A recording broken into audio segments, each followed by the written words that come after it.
So you've seen the new thumbnail and now you saw the new background. I wanted to explore and do a different series called Chitter Chatter. Something where it's more of an exploratory video where I see a comment and I explore more and we chit chat on here, or maybe it's something that I found and again wanting to explore more. So I thought this is a good way to do it. And in today's topic, I want to talk about something called the devil's breath. Now this is something that I saw a comment underneath my video. So last week I did a video on Lori Vallow Daybell and all her travels. She went something like 10, 11 different flights during 2019, and she did a couple road trips.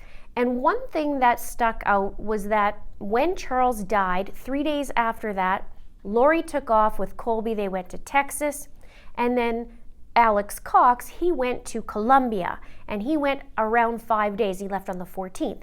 Zulema Pastenes went on the 15th, and she went to Chile. And I'm not sure yet about Chad Daybell or Melanie Boudreau, but I wanted to talk about a comment that was made under my video, which was very curious, I was very interested about. And it says by Colleen Falcone, she says, maybe Alex went to Colombia to get a hold of Burundanga, the drug used to make living zombies. And that comment was very, very interesting. I thought, what is that? And I went down the little hole, the rabbit hole, and took a peek. And so this thing called Burundanga is actually can be a crazy lethal drug. And it comes from a tree, and from my understanding, the seeds from the tree, and is so potent that 1 gram can kill up to 10 to 15 people. And now criminals actually use it, obviously, for their advantage, and I'll get to that in a minute about what it's about. But they call it devil's breath, and the people of Colombia were actually saying it literally is the devil stealing your soul. It's also called scopolamine, and that's when it is broken down and basically made into something at micro doses. They use it for things like nausea, and they're doing research, I believe, in Alzheimer's and Parkinson's. So tiny, tiny, tiny, tiny little doses, but in major doses it can kill you, and in almost major doses can do something that's called like the zombie effect, and it turns people into, as they describe, as zombies. So what happens is this drug makes you not remember what happened. You look like you're normal to other people. It doesn't look like you're drugged out, but you lose your free will. In other words, people can make suggestions to you and then you go and do it. So there is a documentary that I watched, and if you go down below in the description, you can see this documentary. But this documentary was talking about, the search for Burundanga and seeing, what people do with it in Colombia. And there's some scary, scary stories. People men and women, were getting drugged, and things like a guy was waking up in his apartment and all his stuff was gone, all his furniture. He goes and asks the concierge, like, what happened? Where's all my furniture? He's like, you said you were moving out and I helped you put all your stuff into a loaded truck, and there was 2 guys to take it. So they were obviously conning this guy, but they give this drug to them, and it's odorless, it's tasteless. They'll put them in your drink. In the documentary, they actually talked to a guy who was a drug dealer, and he said that you could even just inhale it, and if you blow it into the person's face, they inhale it, and he said it's very, very, very dangerous. When they were looking at it, because they wanted to see it, it looks like cocaine, and they were masking up and gloving up, and they just almost look like what a juicy fruit tinfoil thing is. They just kind of opened it and showed it, and just handling it very carefully. So this intrigued me because Alex goes to Colombia, and I know he's had a history of going to Colombia before, but it's interesting because of the word zombie and a zombie drug, and shortly thereafter, everybody was zombies. Tammy Daybell was a zombie, JJ was a zombie, and Tylee was a zombie. And they didn't really call Charles a zombie. They just kind of called him, Ned Snyder, and somebody else took over. But that zombie terminology came after the timeline from when Alex got back. So it says in toxic levels, this can lead to dangerous fast heart rate, dilated pupils, toxic psychosis, confusion, vivid hallucinations, seizures or coma, among other events. And people will get their drinks spiked. One guy said they took his money, but he went to the ATM machine and actually got the money out. And so on camera, it just looks like him, but outside a camera view, you see two guys waiting for him to bring him the money. So it's really scary. And in one article, it says, Burundanga is said to render its ingestors into disoriented zombies, awake and talkative, but powerless to resist orders. It's sometimes termed as zombie powder. And it also says that under its influence, people have been known to empty their bank accounts, which it did show on this documentary. And also it says that people have even acted as drug mules. And in another comment under my video, somebody was talking about Zulema. Remember when Zulema was getting massaged by Alex and she said she wasn't feeling well, she wasn't feeling herself. And then she doesn't really remember anything that happened after that.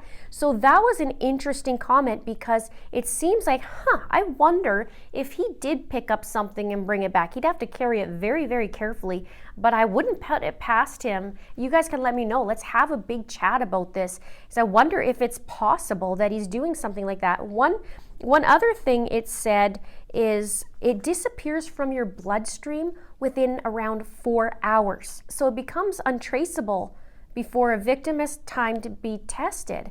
One of the things that I read too is way, way, way back in time, there was, I can't remember if they used the word king or chieftain, but basically he would die and then all the wives and the others partners that he had would have to die too, and they had it as like a ritual, and they would give them that and then basically tell them to lie in this grave and then bury them alive.